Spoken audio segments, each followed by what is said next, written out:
पुणे जिल्हा परिषदेतर्फे बायोगॅससाठी अनुदान।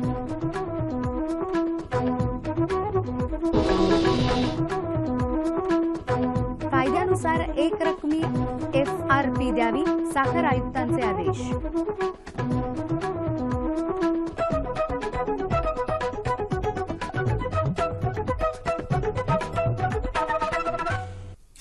नमस्कार, कृषी वार्ता या बातमीपत्रात मी अर्चना आडावतकर आपलं स्वागत करते।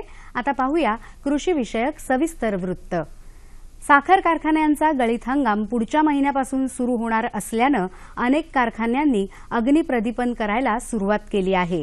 राज्यात आतापर्यंत 63 साखर कारखान्यांनी बॉयलर सुरू केले असून त्यापैकी 10 कारखान्यांनी गळीत हंगामाला सुरुवात केली आहे।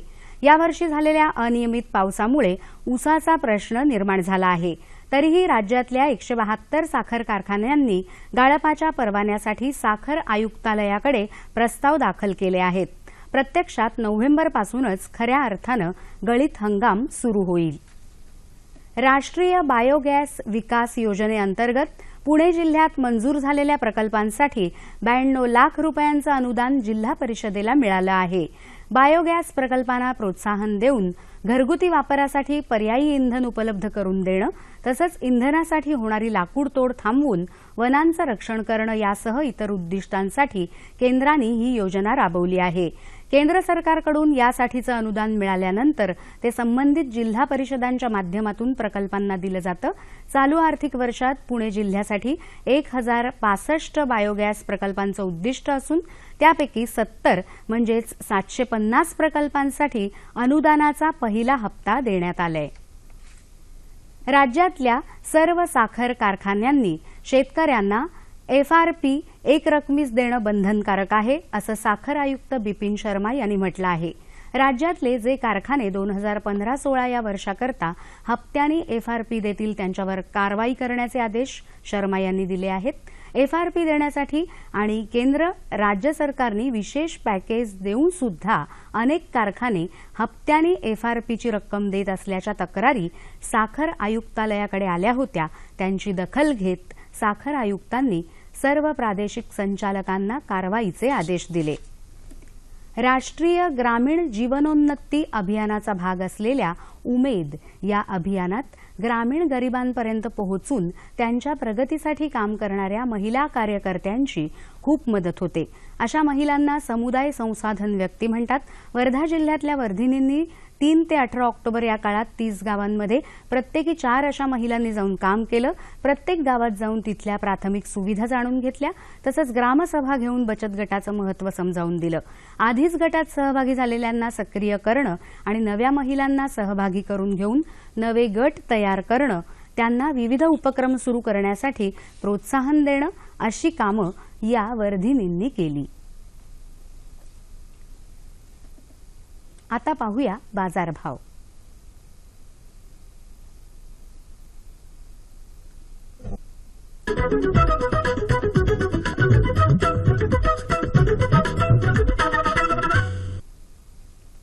जाणून घेऊया अहमदनगर कृषी उत्पन्न बाजार समितीकडून प्राप्त झालेले शेतमालाचे बाजारभाव। हे भाव शेतीमालाच्या उत्पादकांसाठी आहेत। निराळा उल्लेख नसेल तेव्हा हे भाव प्रति क्विंटल आहेत। बाजरी कमाल दर 1531, किमान दर 1250, हरभरा 4801 3250, गहू 1901 1425, भेंडी 3025, कारली 2015, वांगी 2015, सीताफळ 2515, मोसंबी 3025, कलिंगड 1800। बाजारभाव विषयक अधिक माहितीसाठी www.eggmarketnet.nic.in या संकेतस्थळाला भेट द्या। आता पाहूया हवामानाचा अंदाज।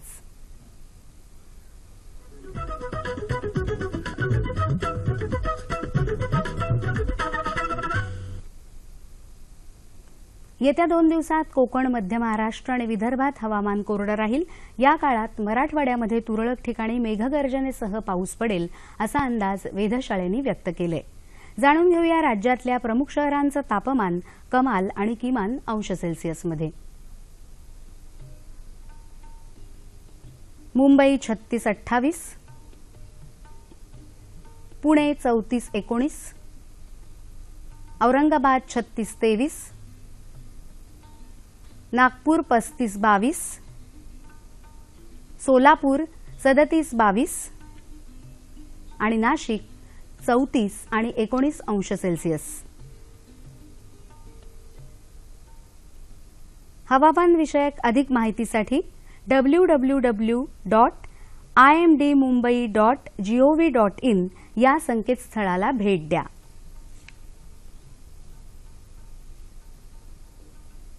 कृषी विषयक घडामोडी आमच्या या पत्त्यावर कळवा. निर्माता कृषी वार्ता, दूरदर्शन केंद्र वरळी, मुंबई 400030. ईमेल आयडी असा आहे krishivarta@gmail.com. याबरोबरच आजच्या कृषी वार्ता संपल्या. पुन्हा भेटूया पुढच्या कृषी वार्तांमध्ये. तोपर्यंत नमस्कार.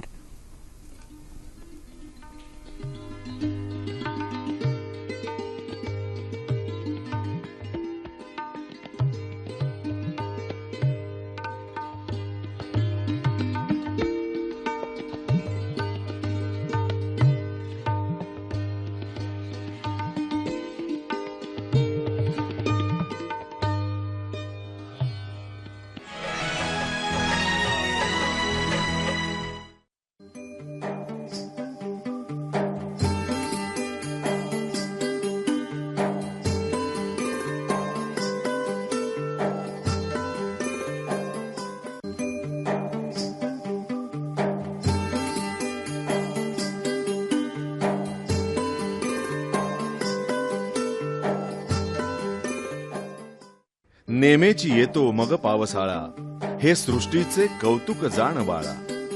या काव्यपंक्ती आपण ऐकल्या आहेतच. याशिवाय उत्पत्ती, स्थिती आणि लय हे सृष्टीचक्र आपण मानतोच. आपलं पर्यावरण सुद्धा अशा चक्रांमधून फिरत असल्याचं दिसून येतं. यात आपल्या परिचयाचं चक्र म्हणजे जलचक्र.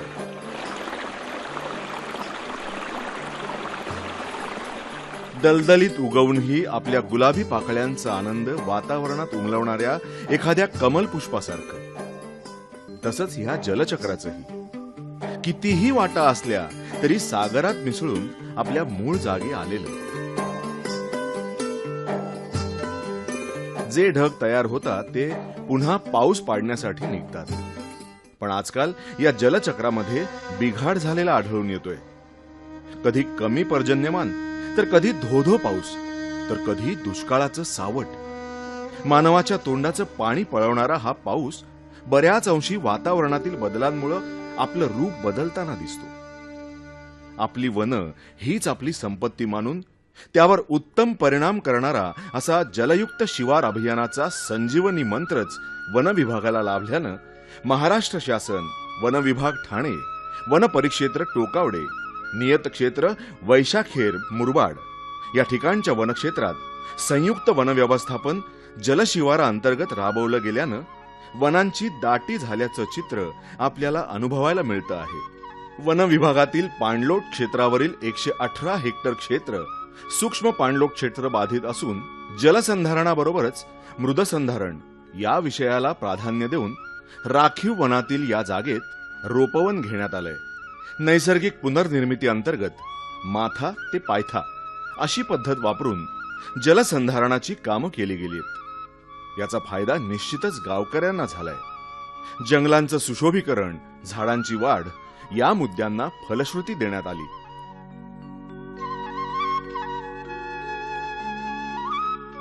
या ठिकाणी नैसर्गिक पुनर्निर्मिती अंतर्गत जुने खुंट तासून नवीन फुटवे येण्यासाठी प्रयत्न केलेले आहेत आणि ते यशस्वी झाल्याचे आपल्याला दिसत आहेत. या ठिकाणी जल आणि मृदसंधारणचं काम झाल्याचं दिसत आहे. परंतु या ठिकाणी आम्ही 2012 पासून विविध योजनेअंतर्गत या 118 हेक्टरला आम्ही टेक्निकल पद्धतीने काम केल्याचं दिसून येत आहे. हा नाला जो आहे हा नाला 12माही वाहत असतो आणि याचा फायदा वन्य प्राण्यांना व खाली असलेल्या शेतकऱ्यांना त्यांच्या विहिरींना पाण्याची पातळी वाढलेली आहे. हा एक चांगल्या प्रकारचा उपक्रम राबवल्याचं यशस्वीरित्या वन विभागाने काम केलेलं आहे. 2015 पासून जलयुक्त शिवार हा महत्वाकांक्षी प्रकल्प राबवण्यास सुरुवात झाली. पाण्याचा योग्य वापर, पाणी जिरवा, पाणी अडवा अशा अनेक प्रयत्नांतर्गत ठाणे विभागातील मौजे वैशाखरे या ठिकाणी रोपवन व्यवस्थापन हाती घेण्यात आलं. जलयुक्त शिवार ही शासनाची महत्वाकांक्षी योजना आहे. ह्या योजनेचं प्रमुख उद्दिष्ट असं आहे की जी टँकर फेड विलेजेस आहेत, टंचाईग्रस्त गावं आहेत, त्या गावामध्ये कायमस्वरूपी पाणीसाठा निर्माण करणे. कुठल्याही गावामध्ये पाणीसाठा जर कायमस्वरूपी निर्माण करायचा असेल तर त्या ठिकाणी मोठ्या प्रमाणात जलसंधारणाची कामं व्हायला पाहिजेत आणि ही कामं माथा ते पायथा ह्या सूत्रांनी व्हायला पाहिजेत. म्हणजे शिवारात पडलेलं पाणी शिवारात, आवारात पडलेलं पण आवारात, डोंगरात पडलेलं पाणी डोंगरात आपण जर तिथेच अडवलं, त्याला तिथे जिरवलं आणि भूगर्भातून जर त्याचा प्रवास सुरू केला तर त्या गावामध्ये खाली ज्या विहिरी आहेत, तलाव आहेत, त्या तलावामध्ये पाण्याची साठळी वाढू शकते. आणि ह्या तंत्राचा वापर करून ह्या जलयुक्त शिवार योजनेअंतर्गत सुरुवातीला माथा ते पायथा, तर माथ्यावर कोणाचं क्षेत्र आहे तर वनक्षेत्र आहे, तर ह्या माथ्यावरील क्षेत्रामध्ये आम्ही पहिल्यांदा लूज दगडाचे बांध घालतो, त्याच्या खाली अनगट दगडाचे बांध घालतो, त्याच्या खाली अजून सिमेंट बंधारे बांधतो, त्याच्या खाली अजून जर वनक्षेत्र असेल त्याच्या ठिकाणी पाझर तलाव तयार करतो. असं करत हे पाणी आपण वरच्या टप्प्यात अडवतो. त्यामुळे गावामध्ये असलेल्या विहिरी, तलाव जे त्याच्यामधील पाण्याची पातळी वाढते. संयुक्त व्यवस्थापनाची जोड लाभल्यानं 16,500 रोपवनांची लागवड यशस्वीपणे पार पडली. यामध्ये जांभूळ, चिंच, आवळा, शिसव, खैर इत्यादी फळ लागवडीला प्राधान्य देण्यात आलं. जलयुक्त शिवार अभियानांतर्गत एक महत्त्वाकांक्षी प्रकल्प सुरू केलेला आहे. या प्रकल्पांतर्गत ठाणे वन विभागातील टोकावडे दक्षिण वन परिक्षेत्रामधील मौजे वैशाखरे या ठिकाणी या योजनेअंतर्गत रोपवनाचे काम हाती घेण्यात आलेले आहे. हे रोपवन संयुक्त वन व्यवस्थापन समिती अंतर्गत करण्यात आलेले आहे. या रोपवनात 16,500 रोपांची लागवड करण्यात आलेली आहे. त्यामध्ये प्रामुख्याने जांभूळ, विलायती चिंच, करंज, काजू इत्यादी प्रकारच्या रोपांची लागवड केलेली आहे. या लागवडीबरोबरच या वनक्षेत्रामध्ये पूर्वीचा असणारा खुरटा झाडोरा ग्रामस्थांच्या मदतीने विरळणी करून त्यापासून चांगल्या दर्जाचे वन तयार करण्याचा एक महत्त्वाकांक्षी प्रकल्प या ठिकाणी राबवलेला आहे.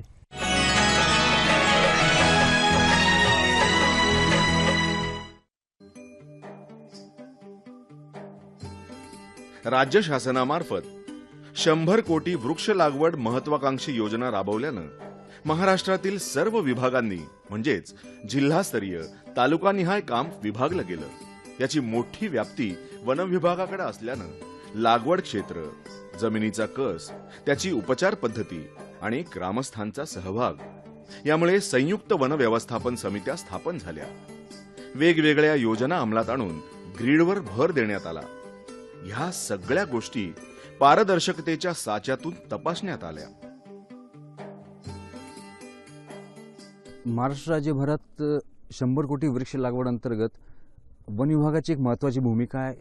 सगळ्यात जास्त लागवडीचं जे उद्दिष्ट आहे ते वन विभागाला दिलं जातं आणि जंगलामध्ये जिथे अवनत क्षेत्र आहे वनांचं किंवा जिथे डेन्सिटी घनता कमी आहे तिथे लागवडी केली जातात. प्रत्येक लागवडीचं व्यवस्थित मापदंडाप्रमाणे काम केलं गेलं आहे की नाही हे बघण्यासाठी राज्यभर त्याचं नकाशा तयार केला, म्हणजे व्यवस्थित जागेवरचा उपचाराप्रमाणे आवश्यक असलेला नकाशा तयार केला जातो. त्याच्यामध्ये बेसलाईन टाकली जाते. प्रत्येक 100 मीटर अंतरावर 90च्या कोणावर त्याला ग्रीड लाईन टाकली जाते. 100x50चे ग्रीड तयार केले जातात आणि त्याला प्रत्येकाला नंबर दिला जातो. या प्रत्येक ग्रीडमध्ये सद्यस्थिती काय आहे त्याचा उल्लेख केला जातो आणि त्याच्यामध्ये उपचार पद्धती नंतर आपण काय लावणार आहोत हे दाखवलं जातो. त्या ग्रीड निहाय कामामध्ये जे आपण कामं केली गेली त्याचा उल्लेख असतो, तो आपल्या जे रेकॉर्डमध्ये ठेवला जातो. त्यानंतर ईच अँड एव्हरी साईटकरिता त्याचं पेरिफेरी जी आहे, कंप्लीट बाउंड्री जी आहे, ते GPS मशीनद्वारे त्याचा GPS पॉलिगॉन तयार केला जातो आणि ते अपलोड केलं जातं सध्या महाफॉरेस्टच्या साईटवर. या आधारे प्रत्येक स्तरावरनं त्याची म्हणजे खात्री होऊ शकते की सध्या नेमके कोणते काम झाले आहेत, कोणते होणार आहेत, काय काय झालेलं आहे त्याच्यावर व्यवस्थित लक्ष ठेवलं जातं. माळशेज घाटाला जात असताना उजव्या वळणाला एक रस्ता जातो. हा रस्ता कल्याण ते प्रतिष्ठान जुन्नर म्हणजेच एक पुरातन व्यापारी मार्ग होता. सातवाहन कालीन इसवी सन पूर्व 250 नाणेघाट व्यापारी मार्ग म्हणून या मार्गाला ऐतिहासिक महत्त्व प्राप्त झालेलं. पुढे याच मार्गावर नाणेघाट गुंफा आपल्या स्वागताला दिसते. नाणेघाटातील गुंफा म्हणून याला हे नाव प्राप्त झालेलं आहे. या घाटातून जात असताना अंगठ्याच्या आकारासारखा दिसणारा एक सुळका दिसतो. तो शिवाजी थंब या नावानं ओळखला जातो.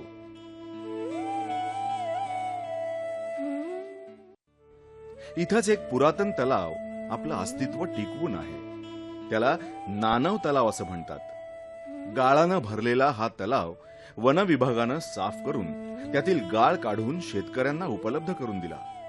यामुळे विहिरीला पाणी लाभून शेत जमिनी सुपीक झाल्या, शेतकरी सधन झाले. कष्टाला नवनिर्मितीचं फळ मिळून शेतीला पूरक मत्स्य उद्योगाला चालना मिळाली आणि शेतकऱ्याचा आनंद गगनात मावेनासा झाला. ह्या पूर्वीची परिस्थिती, ह्या माझ्या प्लॉटमध्ये मला पाणी बघायला मिळत नव्हतं. तर मला प्लॉट भेटल्याच्या नंतर मी एक आपल्या कृषी विभागाकडून सिंचन विहीर घेतली आणि सिंचन विहीर पूर्ण झाल्याच्या नंतर त्या विहिरीला पाणी कमी होतं. म्हणून मी वन अधिकाऱ्यांना सांगून ह्या नाल्याला छोटे छोटे केटी बांधायला लावले आणि त्या केटी बांधमध्ये पूर्ण 12 महिने पाणी राहून ते खाली त्याचा पाझर राहिल्यामुळे माझ्या विहिरीला भरपूर पाणी आलं आणि पाणी आल्यामुळं मी या शेतीत पूर्वी जे धान्य पिकवत होतं त्याच्यापेक्षा मला 1 टन धान्य जास्त पिकायला लागलं. ते तलाव आहे, त्या तलावात पूर्वी पाणी राहत नव्हतं, आता भरपूर पाणी राहायला लागलं. हे पाणी 1.5-2 किलोमीटर खाली हा पाझर नाल्याला निघतो आणि तिकडचं पण शेतकरी, खालच्या शेतकऱ्यांना पण त्याचा फायदा आहे आणि याच्यापासून आम्हाला खूप फायदा झालेला आहे आणि आता आमची परिस्थिती पूर्वीच्या पेक्षा सुधारलेली आहे. ग्रामीण जनतेचं स्थलांतर, अवकाळी पाऊस, दुष्काळ या अवस्थेतलं शेतकऱ्यांचं आयुष्य, सातत्यानं टँकरनं पाणी पुरवठा, पाण्यामुळं शेतीतून उत्पन्नावर होणारी ना नफा ना तोटाची सांगड, या आणि अशा ग्रामीण अर्थव्यवस्थेला जगण्याचा मूलमंत्र द्यायचा असेल तर शाश्वत जलसाठ्यांशिवाय पर्याय नाही. हे जाणून ठाणे वनक्षेत्र टोकावडे ठिकाण सावर्णे चिंचवाडी येथे जलयुक्त शिवार अंतर्गत वनबंधारा बांधण्यात आला.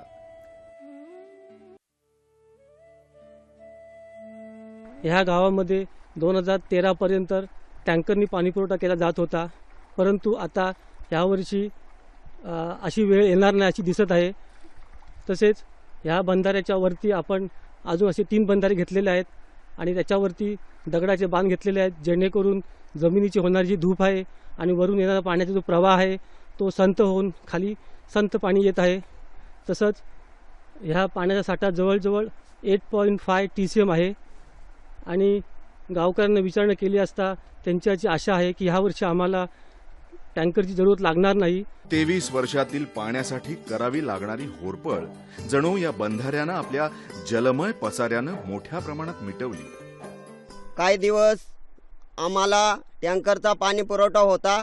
आम्हाला केटी बांधल्यामुळं उत्तम सोय झालेली आहे. जमिनीची धूप होणार नाही आणि पाण्याचा साठा होईल या दृष्टीनं हा वनबंधारा अतिशय उपयुक्त ठरला. पूर्वी पिण्याच्या पाण्याची जाम टंचाई असल्यामुळे आता वन विभागाने कोल्हापूर टाईप केटी बंधारा काढल्यामुळे आम्हाला पाण्याची टंचाई या वर्षापासून तरी येणार नाही अशी आम्हाला निश्चितपणे खात्री आहे. आम्हाला जाम नदीवर जायला लागत, ते नदीवरून 2 आंडा नाही पारला, पर डोक्याला यात कोड येत. मुरबाड तालुक्यातील ठाणे वन विभागाच्या या कार्यक्रमाला बहर आला तो शाळेतील उपस्थित मुलांच्या बहारदार गाण्यानं.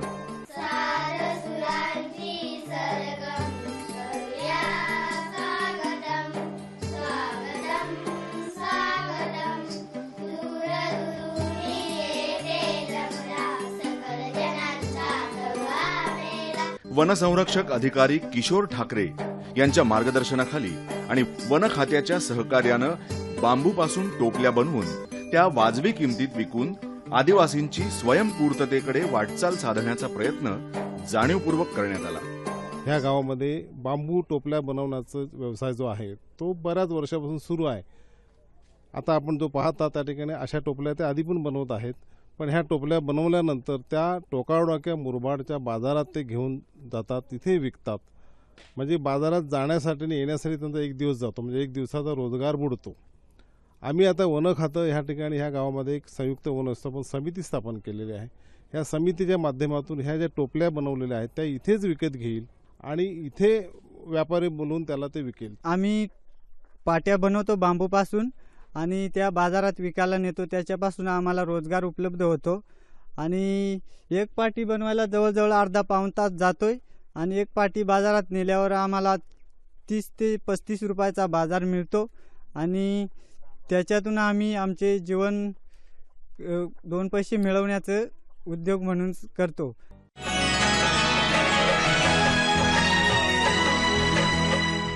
गावकऱ्यांनी पुढे मोहाच्या फुलापासून, मोहाच्या तेलबियांपासून तेल, पिठाची चक्की, कांडण केंद्र, जनरेटर व्यवस्था हे सगळं श्रमदानातून साध्य केलं. विहिरींची उपलब्धताही प्राधान्यानं डोळ्यासमोर ठेवून पाण्याचा मार्ग आणि श्रमदान यातून आदिवासींचा विकास साधण्यात आला. 2 वर्षापूर्वी ह्या गावाला आपल्या महाराष्ट्र राज्याचे त्यावेळचे प्रधान वनसचिव श्री परदेशी साहेब यांनी गावाला भेट दिली आणि त्यावेळेस त्यांनी ग्रामस्थांना तुम्हाला ह्या गावाची सुधारणा करण्यासाठी काय आवश्यक आहे, काय करायला पाहिजे असं विचारलं. माझ्यासमोर हे सगळे ग्रामस्थ मंडळी उभे आहेत. त्यांनी त्यावेळेस विचार करून सांगितलं की आता मोहा फुले गोळा करायचा सीझन आहे. आम्ही मोहा फुलं गोळा करतो, ती सुकवतो आणि ती व्यापाराला औषध बनवण्यासाठी विकतो. ही फुलं आम्हाला लगेच 1-7-8 दिवसात विकावी लागतात, कारण आमच्याकडे पैशाची नड असते आणि आम्हाला फक्त 10 रुपये दर येतो. परंतु ही फुलं जर आम्ही साठवून ठेवली तर आम्हाला हंगामामध्ये 20 का 22 रुपये सुद्धा दर देऊ शकतो. पण तेवढा वेळ आम्हाला थांबण्याची तेवढी आमची लिमिट नसते. मग त्यावेळेस परदेश साहेबांनी आणि मी विचार करून त्यांना सांगितलं की आम्ही समितीमार्फत ही फुलं विकत घेतो, आपल्या गावातच समाजगृहामध्ये आपण त्यांना साठवू आणि हंगाम आल्यावर त्यांना विकू. पावसाळ्याच्या सीझनमध्ये ही फुलं विकली गेली. आम्हाला 20 रुपये दर आला नाही, परंतु 17 रुपये दर आला आणि या 17 रुपये दर पहिले 10 रुपये दिले होते, उरलेले 7 रुपयेसुद्धा त्या गावकऱ्यांना देण्यात आले. मंत्रालय पण ही बातमी केल्यानंतर वनसचिव पुन्हा 2 महिन्यांनी इकडे आले आणि अजून काय गावाला करता येईल असं त्यांनी विचारणा केली. त्यावेळेस ग्रामस्थांनी सांगितलं की आता त्या फुलांची फळं झालेत आणि या फळांच्या ज्या बिया आहेत, मोठ्या त्यांना म्हणतो, त्याच्यापासून तेल गाळता येते आणि जर आम्हाला हे तेल गाळण्यासाठी या गावातच जर एखादी ऑइल मिल मिळाली तर आमचा खूप फायदा होईल. एक प्रस्ताव तयार करून एक ऑइल मिल खरेदी केली आणि ती ऑइल मिल ह्या गावामध्ये आम्ही इथे फिट केलेली आहे.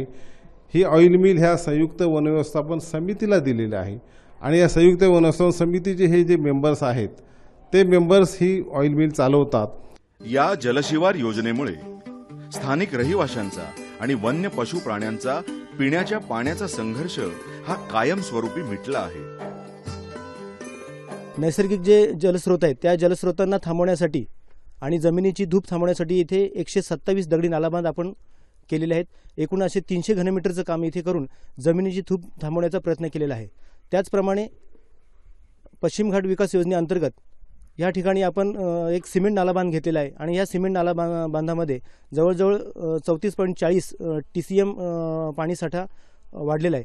यामुळे येथील परिसर जो आहे हा परिसर पूर्ण वनराईने नटलेला आहे आणि या परिसरामध्ये जे वन्य प्राणी आहेत या वन्य प्राण्यांची पिण्याच्या पाण्याची व्यवस्था झालेली आहे. वनराई सिमेंट नालाबांध जो बांधलेला आहे त्याच्या परिसरातील जो गावाचा परिसर आहे या गावाच्या परिसरातील नैसर्गिक जे स्रोत आहेत या स्रोतांना पाणीसाठा वाढलेला आहे. विहिरी त्याच्यानंतर इतर छोटे ओहोळ आहेत, या ओहोळ्यांना पाणीसाठा वाढलेला असल्याकारणाने गावकऱ्यांची पिण्याच्या पाण्याची व्यवस्था सुटलेली आहे. अशा प्रकारे अजूनही आम्ही वन विभागाच्या वतीने वालिवरे गावामध्ये जलस्रोतासाठी वेगवेगळे उपक्रम राबवण्याचा प्रयत्न करत आहोत.